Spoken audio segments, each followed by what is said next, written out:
With the league title in the bag, the rest of the season is part victory parade, part chance to rest players for the playoffs for the Sheffield Steelers. Anthony Marone gets his first start since January. Zach Vinnell and Patrick Harper also return to the lineup as Matt Greenfield, Marco Vallerand, Nicholas Nevalainen and Brandon Whistle get a well-deserved break. Cardiff have won 3 of the 5 games against the Steelers this season, and another here would help them to secure second place. Ben Bounds, a shutout last time against Sheffield, starts in goal. With 4 away games to end the season and the playoff quarter-final taking place over the road, this is the Steelers' final Utilita Arena game. Nearly 250,000 fans have helped the club set a record for average and total crowds in the Elite League era. They've witnessed tragedy and triumphs, and they want to give the team a very loud and very orange send-off. Welcome home to Randy Dejanay, a great Steeler, a former title winner himself. A great reception. Great to see him back here on the arena ice. So here we go, back underway. Steelers TV Live, brought to you by Ogilvy Fleet. Tansey gets back to this one. Banks it off the glass, forward towards Watling.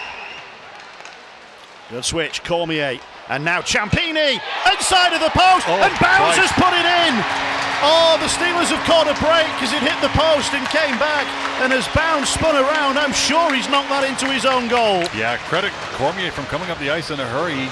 He jumps up, sees a play, and you can see the shot here, stick side, just beats Bounds under the arm. And as he reaches back, he tries to get a hold of it, and inadvertently just sort of knocks it back. Don't know if it would have come back and maybe gone off his backside and gone in the net. We'll see a little bit better angle, but Watling on the boards does a good job. It came from just about nothing. There you can see it. Hard to tell if what that would have done when it came down, as Crandall beats Simpson to the puck. Now the Devils will cross the blue line with Brandt. Nichols right with him. Brandt still has it, trying to manoeuvre his way in front, and the Steelers were said no to that. Long pass forward didn't hit its target. That one inadvertently hit Pietranero. Oh, strange kick, and had to readjust. Wasn't going to come in front, but he didn't want to kick it any further in front. Hey, what were we saying about some interesting goals scored here in the arena this year? Usually it's been the other end, to be fair. I think it's been the end of the horseshoe, not the open end. Yeah, you see some rinks as Dowd moves forward with the chance to snap it, and Bounds makes the save, and the puck got behind him, and the Steelers knock it in. Bounds thought he had it held, but he didn't, and the Steelers have their second. Josh Nichols driving it. You see Ben Bounds, looks like he has it there. Somehow it sneaks through. Not sure it's under the arm, but neither Devil player there. Is it Duggan and Pietranero can't quite get the position on Josh Nichols, and he just has to push it over. But Robert Dowd, nice little pickpocket job there. Good hard wrist shot. You can see it bouncing. Yeah, it just goes through, and then not much you can do about that.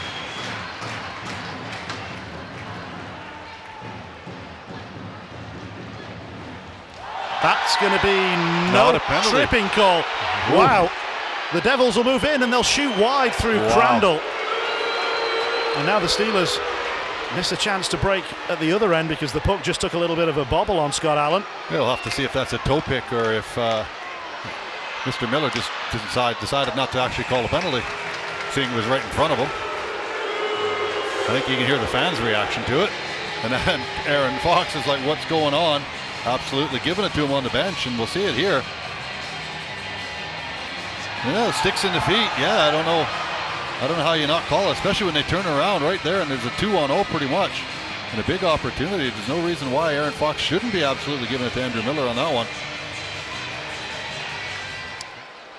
Balmas didn't get much on that feed forward. Watling takes it on. Watling trying to pull the move. Oh, and then just wide, but he was penalised. That will be a penalty for sure. Tripping is the call.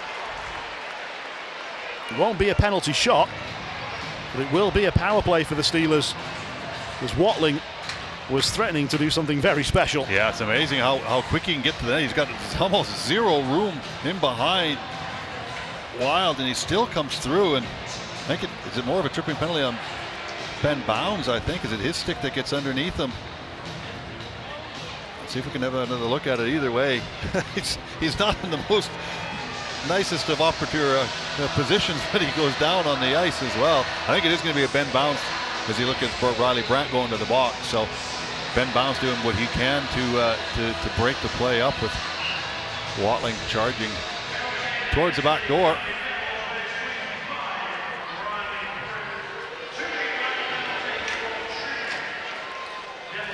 Steelers have possession from the draw. Cormier can't get it past Richardson, and he's not going to waste an opportunity to clear.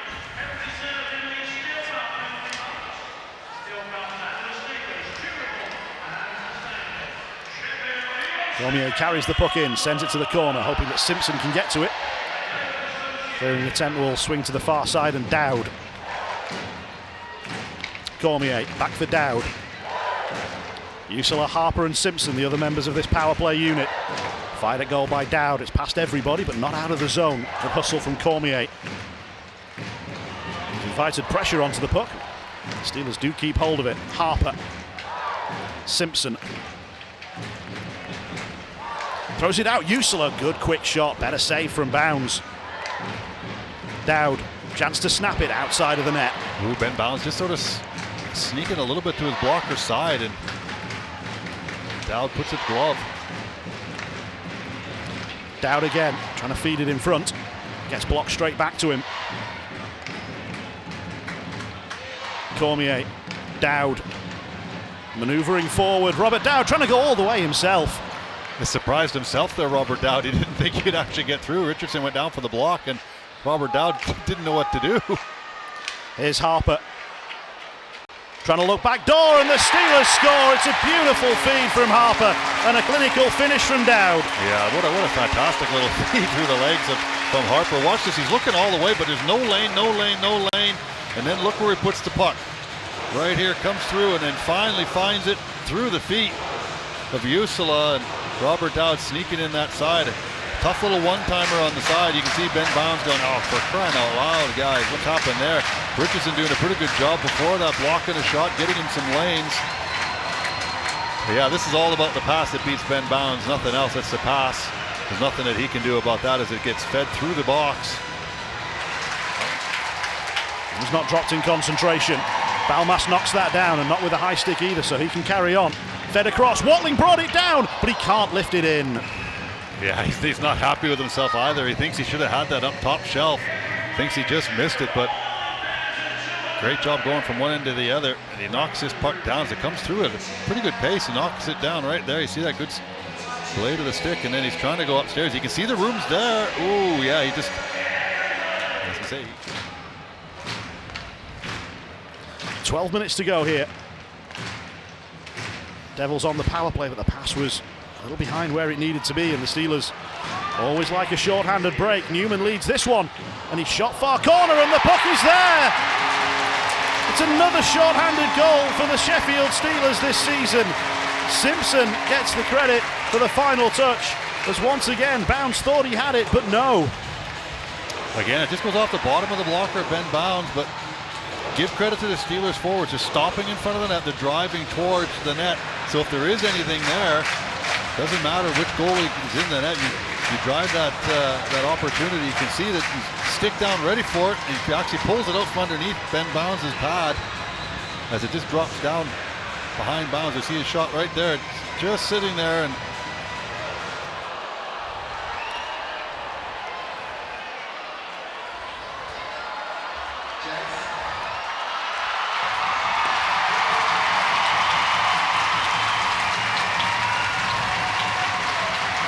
we'll take that as a yes. I was going to say, I think we know the answer, don't we? And Steelers all having a clap as well. Top work from Joe Sewell, just delaying the face-off slightly so that everyone in the arena can enjoy the special moment along with that couple.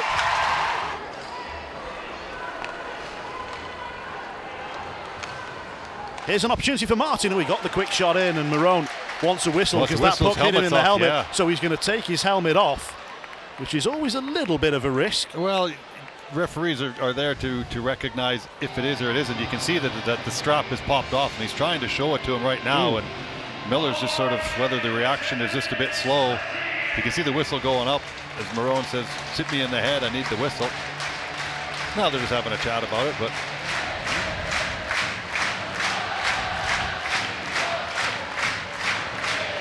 Saucerman. Intercepted by Mosey. Devils trying to have one final say. And that puck will just get tied up in the corner. Little bit of afters as the clock hits 0. We've got a tangle which mustn't detract from the Steelers beating the Devils by 4-0. And the first Steelers shutout for Anthony Marone. Yeah, great job from Anthony Marone, as you can see.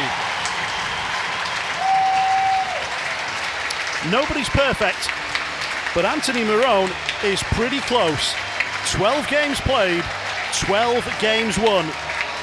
And he becomes the 20th Steelers goalie in the Elite League era to record a shutout.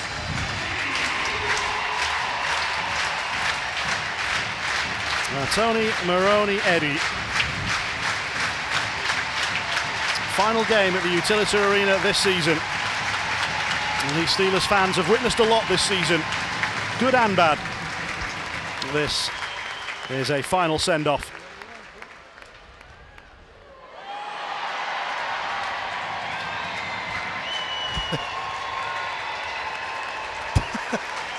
I don't know what it was, but I enjoyed it. Invisible tag, maybe? I don't know.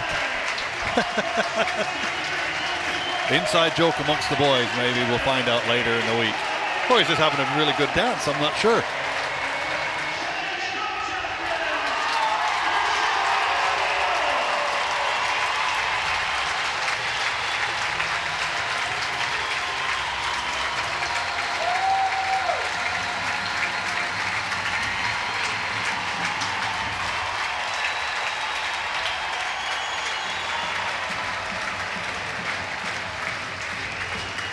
No Greenfield, no Neverlyman, no whistle, no Valorand.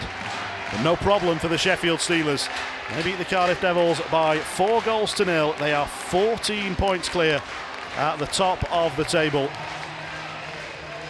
And just 4 games left for the Steelers and the Devils. So that guarantees that the winning margin can not be shorter than 6 points. It could still be more. Well, that's about it from us here then on Steelers TV Live. Thank you so much for joining us wherever you have been in the world. Great to have your company on this Saturday evening. The Steelers are winners by 4-0. And you will see us again from Ice Sheffield, the Bauer Arena, on Friday the 12th of April. Remember, a slightly earlier face-off time than usual. A 7 p.m. face-off on Friday for the Steelers' home quarter-final. But we still don't know who that's going to be against. Coach, a great way to sign off here in this building this season. Yeah, it couldn't be any better, actually. I think it would have been very easy for this group to just kind of mail it in tonight and go through the motions, but just kind of shows what kind of character is in that dressing room. Again, we've talked about it all year. Group oozes character, and the one thing I said after the game there was, what we've done all year is play for each other, and I think tonight that group of guys in there battled for Tony tonight. Been a long time since he's been in the lineup, and they didn't want to leave him hanging tonight. They weren't going to leave a man behind, and it says a lot about just how close knit that group is and what each other means to them. And they only allowed 15 shots through to him all game.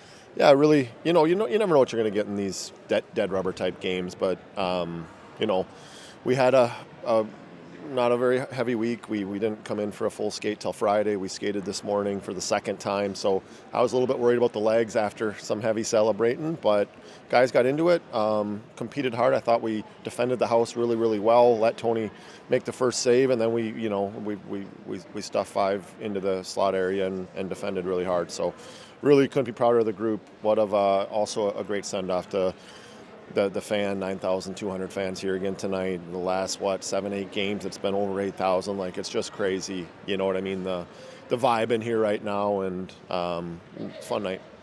And what about the other players that came into the lineup? Zach Vinnell, who played in defence rather than forward, as he's done a lot this season, and Patrick Harper with a lovely assist on the power play goal. Yeah, it's been, a long time. You worry about their fitness a little bit and game shape in those types of situations, but I thought Vin was outstanding tonight. His gap control was really, really good, made some great plays at the blue and defended hard and well. Harps is, when you give Harps time and space, he's going to make plays, and found Doughty back door with a really nice look. I liked Harps' game tonight as well.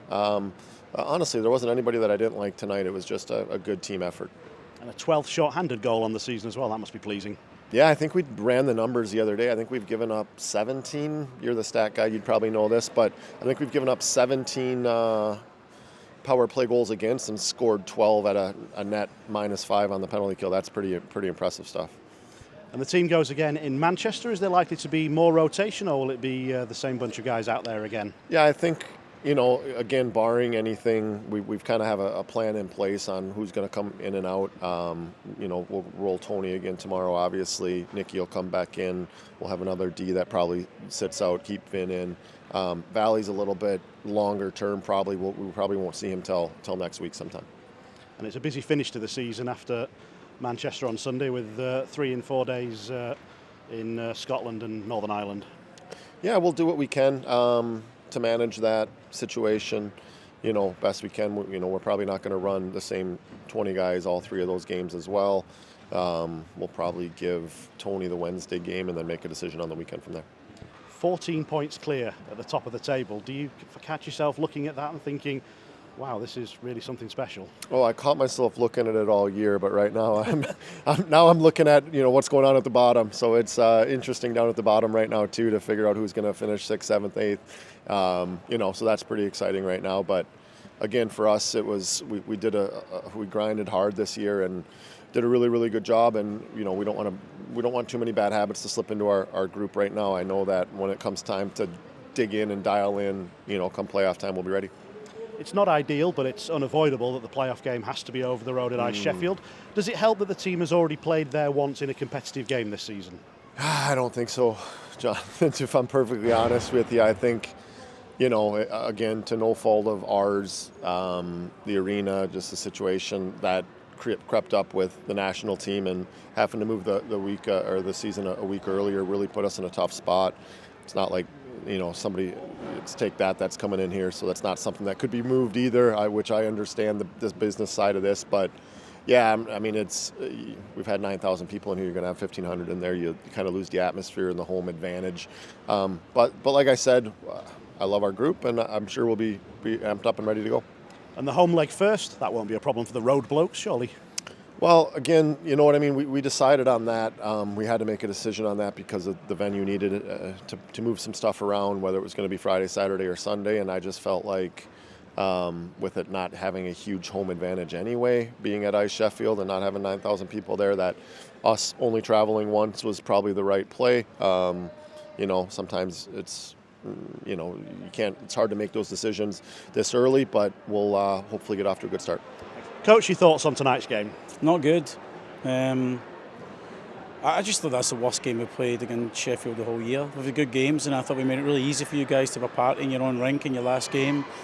And I know it's late in the year, but I think we have to up the level a little bit. It's not through being short. I just think we just didn't play our game and made it really easy for you guys.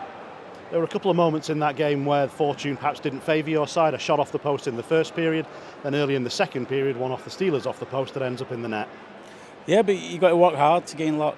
I don't think we worked hard enough. I thought the third period we gave a little bit more and we showed more compete, but we just weren't there tonight. Is that reflected perhaps in the shot count tonight? For sure. We weren't direct enough. You can't play against Sheffield in the perimeter. You've got to get inside them. And the last few times we've managed to find ways to work a little bit harder inside, and it just wasn't there tonight. We just, I don't know. But we have to be better.